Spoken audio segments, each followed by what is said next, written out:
Good morning, children. So after genetics, we are going to do with ear, the organ for hearing and our body balance. You know, we know about ear. When we are talking about ear, we only know that it is for organ for the hearing, but it is also an organ which controls our body balance. Body balance means static and dynamic both. So these terms I'll come later. So let us start with the parts of ear, and here in this you have to, there are several parts, you have to be very careful. You should be knowing about the parts of the ear and their locations. Ear basically has three parts. If you see ear is divided into three parts. The outer ear, is it here? Is it clear? The middle ear and the inner ear. Okay, the inner ear is the most sensitive part. Okay, outer ear. So if you see here, I have drawn the simplified diagram of ear.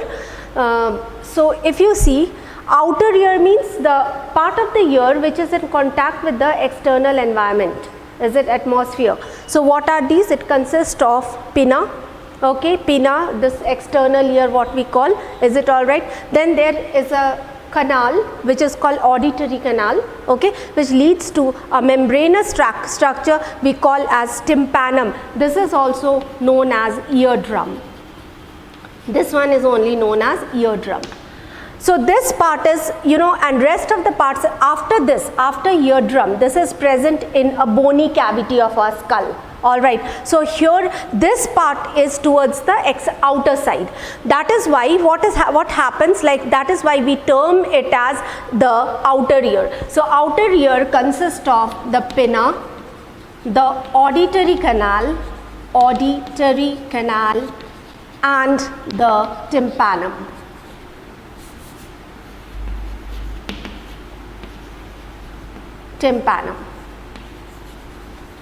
I'll be explaining the functions of each.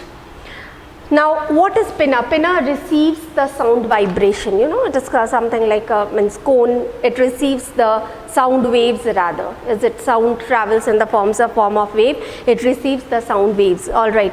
And here, one thing about pinna is that the muscles which controls pinna are vestigial in human. You cannot, what is the meaning of this? You have seen we cannot move our pinna.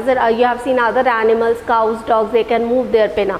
That means the muscles are working. We cannot do that, is it? So muscles of pinna are vestigial. Okay, so we cannot, you know, move our pinna towards the direction of sound. We cannot do this, is it clear? But the main function of pinna is to collect the sound waves. All right. Now once the sound wave is collected by the pinna, it is directed towards the tympanum and it goes through the auditory canal. Is it? Auditory canal is layered with hair. Okay. And what is most important is present are the wax glands. Is it clear? Okay. So if you remember in class 9 we have done, when we in the skin chapter we have done ceruminous glands. Is it clear? Here are present the wax glands. Those are the ceruminous, and they produce a sticky secretion we call as wax. Why? Because the air present, since it is present towards the outer side, it contains lot of dust and germs. So those ear wax, you know, trap the dust and germs. All right. Now the wave here is collected. What is the function of auditory canal? Auditory canal directs the sound waves towards tympanum. So can I repeat once more, what is the function of pinna? Collect sound waves. Auditory canal directs sound waves towards tympanum. And what is another additional function of auditory canal? It consists of wax glands which can trap the dust and germs present in air. Is it all right? Now what happens? This sound waves goes and hits the tympanum. Okay, tympanum is a membrane. Tympanum is the membrane. So here is, we are talking about tympanum. When we are talking about tympanum, one side of the tympanum faces the outer ear, the other side faces the middle ear. Okay, so here what are you finding here? What is the, so what happens as the sound wave travel and hit the tympanum? I'm coming back here. as the sound wave travel, all right, as the sound wave travel and hit the tympanum, this is the tympanum, all right, it is a membrane, of course I'm not showing a straight one, this is a membrane, is it sound wave, this is the sound wave, all right, this is the sound wave, it hits the tympanum and the tympanum starts to vibrate. Is it all right? What is the thing? Sound waves is converted into vibration. That means simply vibration is also wave, but the frequency is increased. What is happening here? The tympanum, here wave is traveling, it hits the tympanum. Is it clear? Tympanum starts to vibrate. With the vibration of tympanum, what happens? The waves which were traveling, now the frequency increased. We say that sound wave is converted into vibration. Is it okay? Now so here what is the function of tympanum? It converts sound waves to vibration. Is it clear? By increasing the frequency. Now one thing is there, this is exposed towards the outer side. This is exposed towards the outer side, means one end of the tympanum is exposed towards the outer side. What is the meaning of outer side? Means here it is coming, it is in direct contact with the atmosphere. The other side of the tympanum towards the atmosphere, is it all right? And other side of the tympanum is present in a closed cavity. Outside is outer ear, to the other side of the tympanum is middle ear, which is a closed cavity. It's a closed cavity. Is it all right? Okay. So closed cavity means one thing you must realize, that there will be a pressure difference. Why? Here this side there is atmospheric pressure, but here this side no atmospheric pressure, because this is present in a closed cavity. This is present in a cavity of the skull. No atmosphere is there. Is it? So one side of the tympanum is getting atmospheric pressure, other side is not. Is it? So the vibration will not be free. Ek taraf zyada hai, the other side is less. So what happens now? To equalize the air pressure from the middle ear, middle ear are these three.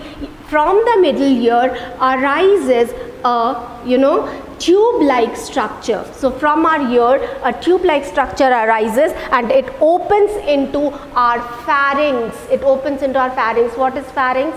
Pharynx in class 9 we have done. Pharynx is the part which is the common part where nasal cavity and oral cavity opens. Is it? That part eustachian. So this is opening into this is tympanum. Don't get confused here. This is what is tympanum, and here from the middle side is arising a tube which is connecting the middle ear to the pharynx. This is pharynx.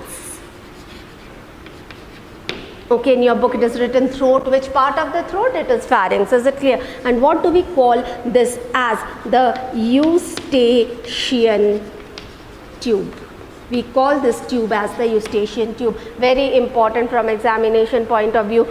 Quite often this is asked, what is the function of eustachian tube? It equalizes, it balances the air pressure on either side of tympanum. Now what happens now? Like, let me tell you. Where is it opening? Here, this is the part of the throat. Pharynx is the part of the throat where your buccal cavity, the cavity of your mouth is opening, the cavity of your nose is opening. And you are, while talking, is it clear? You are breathing, you are continuously taking in and giving out air. Alright, so this air which is passing through the pharynx, while talking, while breathing, the air which is passing through the pharynx, this air goes into the middle ear. Is it all right? So this air, so what is happening? This side, one side is getting atmospheric pressure, which is directly exposed towards the outer side, and the other side is also getting atmospheric pressure. Why? Because eustachian tube, air is traveling through eustachian tube into the middle cavity, middle ear, which is in a closed cavity. Repeating once more, why is eustachian tube so important? The tympanum should vibrate freely. After the sound wave hits it, it should vibrate freely. Is it okay? So if the pressure on both sides of tympanum is not equal, vibration will not be proper. Is it okay? So one side is getting atmospheric pressure, the other side is not getting, because it is in a closed cavity. So there is a tube-like structure arising which connects to the throat. Which part of the throat? Pharynx. And pharynx is the part, the best part, when you are talking, when you are breathing, isn't it? You are continuously taking in air, giving out air, taking in air. So this air, when you are taking in air, means, see right now I'm talking, I'm breathing in between, is it all right? Gulping air. So what happens here? The air enters, and the air enters through the eustachian. It goes further also in the lungs. Okay, and a part of air enters into the eustachian tube, reaches to the middle ear. Is it all right? So what happens when it reaches to the middle ear? Then air pressure from this side also, this side equalizes the air pressure from this side. Now what we have to write, what here we have to take care of? Eustachian tube. ठीक है, function I am writing. So why I am so this thing about eustachian tube, so specific about eustachian tube? What is the function? It equalizes, balances, whatever you write. Air pressure, air you write, atmospheric you write, pressure on either sides of tympanum. Okay, which part the children go wrong? Instead of writing air pressure, they simply write, they equalize pressure on the either side of tympanum. This should be written, air pressure or atmospheric pressure should be mentioned.